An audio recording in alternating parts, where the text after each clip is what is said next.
Tonight, a former NSA codebreaker reveals that more than a decade ago, he tried to expose government spying on everyday Americans.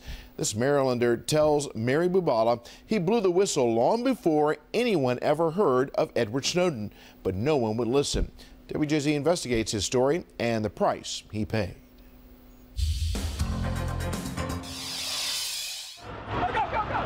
September 11th, 2001.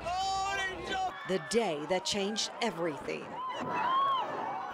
After the attack, the government vows to find a more sophisticated way to uncover terrorist plots.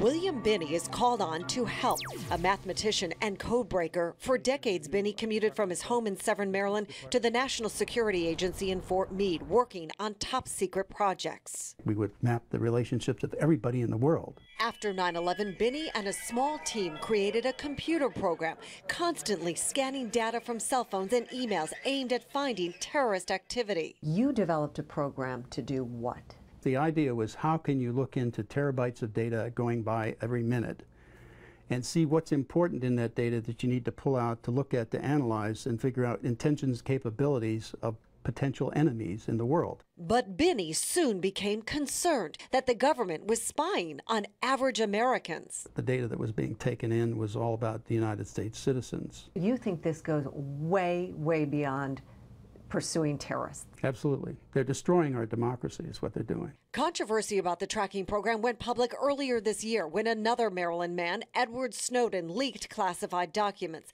However, WJZ has learned Congress may have had a warning about this years ago. That's when Binney says he first raised concerns his program had been turned against Americans. The government can't admit a mistake.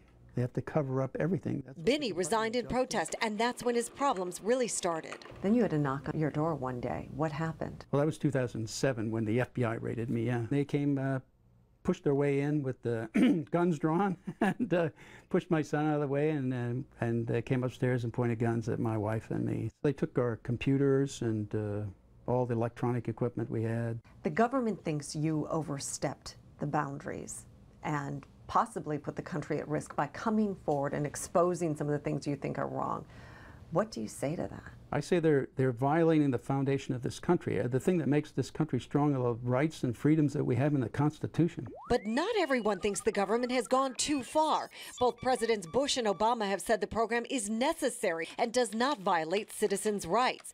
Congressman Dutch Ruppersberger agrees. There's not one incident that I know of that there has been a person intentionally trying to listen or look at anyone's phone calls or emails, and not one. Binney doesn't buy it. I would say he doesn't really know what NSA is doing because he doesn't understand the technology or what it takes to find terrorists. Mary Bubala, WJZ Eyewitness News. Now, Binney says he thinks Edward Snowden did a great public service by forcing NSA surveillance into the spotlight.